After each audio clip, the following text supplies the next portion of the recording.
ကဘာပေါ်မှာစကားပြောတတ်ခြင်းနဲ့လူမှုဆက်ဆံရေးဒီနှစ်ခုကကျဲတိတလောက်ထဲမှာအရေးကြီးဆုံးထဲမှာပါတယ်အဲကြောင့်မလို့အဲ့နှစ်ခုကိုဘယ်လိုပြောမလဲပို့ပြီးမှကိုကလေ့လာရမှာနံပါတ်1အကျဲကဘာလို့ကျဲနဲ့စကားပြောလိုက် energy တွေအရင်ပြည့်သွားတာကျဲနဲ့စကားပြောလိုက်ကျဲကျမမဖြစ်ဘူးအကျဲပြောလိုက်လို့ဖြစ်သွားတယ်အများကြီးပဲ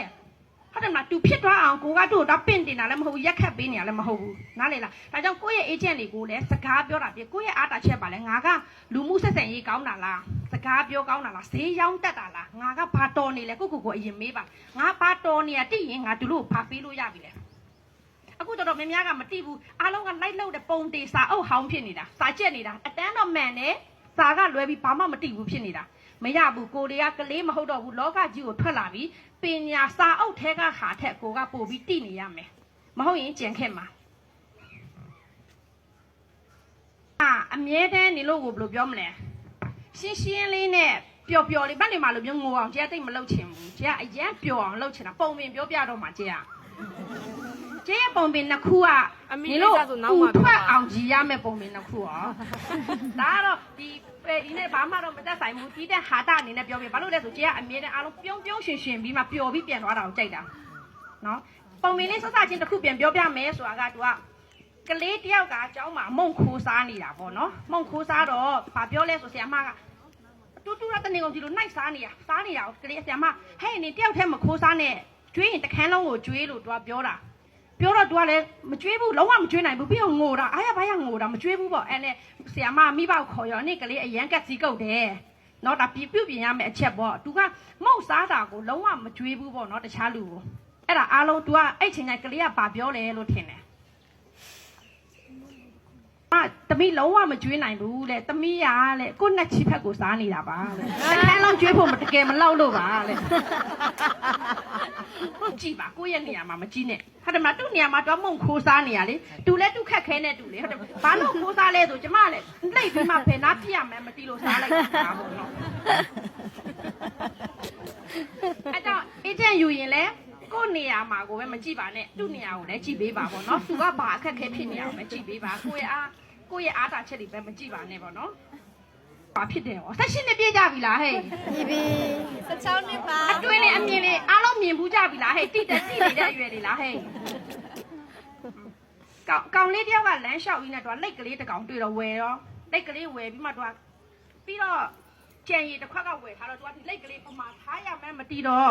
့သူ့ရဲ့ဒီဘောင်းမီစစ်ကလေးထဲမှာထည့်တော့အော်လိတ်ကလေးကအသက်ရှူချက်မှာပဲဆိုမှတော့အဲ့လိတ်ကောင်းကလေးထွက်ထားရောအဲ့ကောင်ရဟိုထွက်ထားရောခက်တဲ့ချိန်မှာသူကတိတ်အားဒီလိုလမ်းလျှောက်တော့ကော့လေးပေါ့ဆက်တဲ့ချိန်မှာအဲ့ချိန်ကျတော့ဘေးကတယောက်ပြီးတယောက်ကြည့်တာ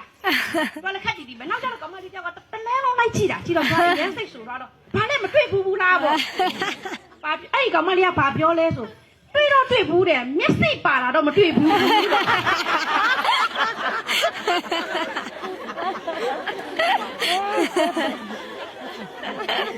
အခုညလုံးမယ်ဆိုရင်လူများရဲ့စူးစမ်းလေ့လာမှုတွေလည်းအများကြီးခံရမယ်เนาะလူများရဲ့တိုက်ဖြတ်မှုတွေလည်းအများကြီးခံရမယ်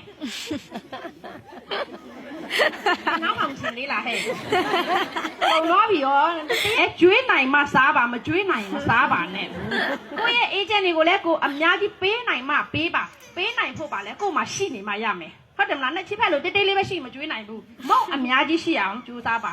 နော်အခုချိန်ကျဲလို့ဘာလို့ပြောတိုင်းချက်ချင်းဆိုချက်ချင်းတက်လာပြီးပြောနိုင်ကြတာလဲဒါကအရေးချင်းတွေရှိနေတာဒီအရေးချင်းကတရက်နှစ်ရက်နဲ့ဖြစ်လာတာမဟုတ်ဘူး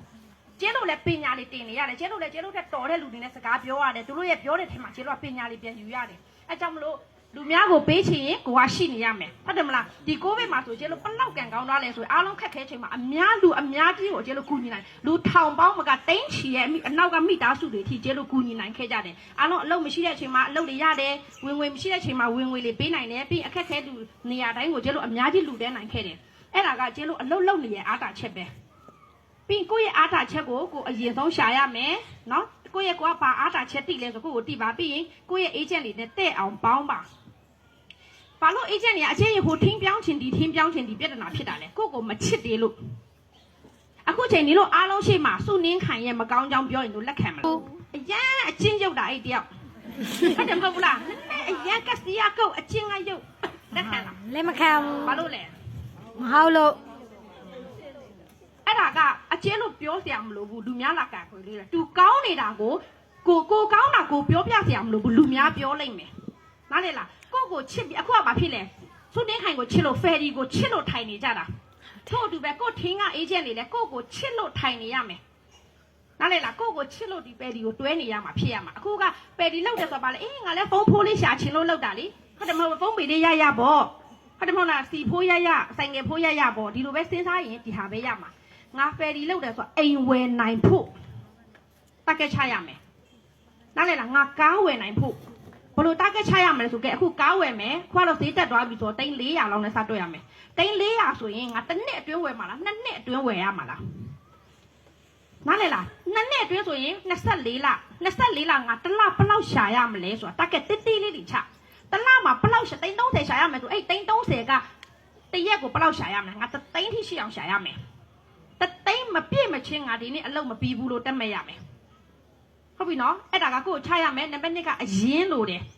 နီလို့ရဲ့ပတ်စံအရင်ကတော်တော်များများအကျက်ဘာလာစီကိုဖြစ်ရှင်တဲ့လူလည်းညှို့ထောင်မယ်ဘာလာစီကိုမဖြစ်နိုင်တဲ့ပြင်ချမယ်ဘာလာစီကိုဖြစ်ချင်ပေမဲ့မဖြစ်နေတဲ့လူတွေလည်းညှို့ထောင်မယ်အဲ့ဘာဖြစ်လို့လဲအရင်ကိုကြီးအောင်မလုပ်နိုင်သေးလို့အရင်ကိုတုံးစားမိသွားလို့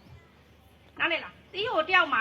150ထားလိုက်ပေါ့နော်160ဆိုရင်မပြည့်မချင်းကိုမှတစ်ချက်တောင်3ပိုင်ခွင့်မရှိဘူးအခုကရောင်းလိုက်တဲ့တပူလက်လီရောင်းတဲ့3000ကုန်သွားပြီလေအိမ်ရောက်တာနဲ့ဟုတ်တယ်မလားလန်တဝက်တင်ကိုကုန်သွားပြီကျန်ရည်ဗာလဲမောင်ရင်ကစားမယ်ကျန်ရည်တောက်မယ်ကားစီးမယ်အိမ်ရောက်တာနဲ့မကျန်တော့ကိုဒီလောက်မမြတ်ဘူးတုံးလို့မရဘူးကိုဘလောက်ပဲတုံးလို့ရလဲဆိုရင်ကိုအရင်မပြည့်မချင်းကိုလိုချင်တဲ့တက်ခက်မပြည့်မချင်းတုံးလို့မရဘူးပြည့်သွားပြီကိုမှဘာလာစီကိုယူနိုင်တဲ့အဆင့်ရှိပြီနေတုံးလို့ရပြီစုလို့ရပြီအချင်းကျမတို့ပတ်စံရှာတယ်ဆိုပိုတုံးချင်လို့ပိုစုချင်လို့လာမယ်ဒီအချင်းကြရဲ့လက်ထဲမှာ3000ရှိရင်ကြံရည်တောက်တဲ့လိတ်ဝယ်တယ်တော့မတော့ရဟုတ်ပြီနော်အရင်ကအချင်းပြောတာဒါလို့3000ဆိုတာကဘာမှမဟုတ်တဲ့အချိန်မှာဒီလိုထိတက်လာနိုင်တယ်ဒီလိုအေဂျင့်တွေပြီးရင်အေဂျင့်တေးလေးကိုမပစ်ထားပါနဲ့အချင်းအခုဒီစကားပဲပြောတယ်အခုထိတွေ့နေရသေးတယ်ကိုစီပါလာဝယ်လဲတပူးဝယ်ရင်အမလေးချစ်လိုက်တာနော်ကျေးဇူးတင်ပါတယ် post လေးတင်အရင်ချစ်နောက်လေးကြသူ့ကိုကြည့်ကိုမကြည့်ရှိတယ်လို့ကိုမထင်တော့တာမရဘူးအကုန်လုံးက agent တေးသေးလေးတွေကနေစီးကိုဒီဖြစ်လာတဲ့လူပဲမှတ်ထားလိုက်ကိုလွတ်တဲ့ငါကြီးနေတတ်တယ်နော်ကိုရဲ့ agent မှာ agent မဟုတ်ဘူးကိုရဲ့ customer နဲ့တေးသေးလေးတွေစားကိုကခယူဆိုင်ရမှာ2ရက်3ရက်နေတော့မေးရမှာအမ300တာအဆင်ပြေလားဟုတ်တယ်မလားတော့မပြေဘူးပြောရင်ဘာကြောင့်မပြေတာလဲဘယ်နာမှအခက်ခဲရှိလို့လဲဖြည့်ရှင်းပေးရမှာသူကပြဿနာဖြည့်ရှင်းရှင်လို့နေတီလာဝယ်တာအဲ့ဒါပြင်အရင်ကျန်းနေလို့နေတီရှင်ပို့ဝယ်တာလေဝယ်ပြီးပို့ကျန်းသွားရင်ဘာလုပ်လဲကိုကဖြည့်ရှင်းပေးရမှာဟုတ်တယ်မလားကိုကသူကမဟုတ်ဘူးကျမအရင်ကောင်းနေကျမတုံးပြီးကိုပြော့ပြောင်းနေတာပဲဒါဆိုရင်အမရေစီးပက်လေးပေးပါကျမ post တင်ချင်လို့ဘယ်နေရာမှမလွတ်သွားဘူးကျဲလို့ဆိုခရီးတစ်ခုထွက်တာပဲပြီးပြီဘာပဲပြီးပြီကျဲလို့မျက်စိထဲမှာအကုန်လုံးပတ်စံရှာလို့ရတဲ့အရာကြီးပဲဒီအဲ့ဒီအတွေးအသားဘလောက်ထိရိုက်လဲဆိုကျဲရဲ့သားထိကိုရိုက်တယ်ကျဲရဲ့ကလေးတွေထိရိုက်တယ်ကျဲရဲ့ကလေးတွေဆိုငငယ်လေးနဲ့ပတ်စံရှာတတ်တယ်တိလားကျဲရဲ့ကလေးဆို73နှစ်လောက်နဲ့ဆိုသူတို့အတွေးထဲမှာပတ်စံရှာနေတတ်ပြီကျဲရဲ့အိမ်ကမီတင်နားထောင်ဘူးတဲ့လူဆိုတိတယ်ဘလောက်ထိပတ်စံရှာလဲဆိုကျောင်းမှာသူကကျောင်းတက်နေတဲ့အချိန်မှာသူ့ကိုဆရာမအဲ့တင်ချာဆရာမကအရန်ဆိုးတာနေ့တိုင်းဒီ M ကန်ပါဘူးလေနေ့တိုင်းယူခဲလို့ပြောတာကလေးလေးတယောက်မှမယူဘူးအဲ့ဒီအတွက်ကိုသူကနောက်ဆုံးဆရာမပြောနောက်ဆုံးတစ်ချိန်မယူခဲတဲ့လူကိုတန်ခတ်တော့မှာဆရာမအရန်စိတ်ဆိုးနေတာသူကတိတော့တကယ်အဲ့ကျောင်းကျွားအချင်းကိုပြောတာအမရေတို့3%ချီပေးပေါ့ကျဲစဉ်းစားနေတာဘာလို့ပတ်စံချီပေးရမှာလဲမဟုတ်ဘူးတဲ့2ရက်အတွင်းပြန်ပေးမယ်3ခွဲပေးမယ်တဲ့မင်းကအရင်စဉ်းစားတာဒီလောက်မြက်တဲ့အလုပ်ဒီကရောရှင်းနေချီတာဒါတက်အဲ့ဒါနဲ့ချီလိုက်တော့ तू ကဘာလုပ်လဲဆို तू ကအမကန်ပါဘူးကိုအလုံး20လောက်ဝယ်တယ်ပြီးပေးတယ်လေ तू လိုအဲ့တဲ့ပစ္စည်းအများကြီးဝယ်ပြီး तू အခန်းထဲမှာအောင်းထားတာရင်းထားတာရင်းတော့ငါပြောတာအဲ့ဆိုနေကဘယ်အချိန်ရောင်းတာလဲဆိုတော့လေအမားတဲ့သူကလေကြောင်းခေါင်းလောင်းမတီးမချင်းမရောဘူးဒီပစ္စည်းကိုဘာဖြစ်လို့လဲဆိုတော့ခေါင်းလောင်းမတီးခင်သူကမပြောပြဘူးပြောလိုက်ရင်အောက်ဆင်းဝယ်လို့ရသေးတယ်လေသူတို့ကြောင်းတော့တန်းတိုင်းမှာဝယ်ရင်မိသေးတယ်ပေါ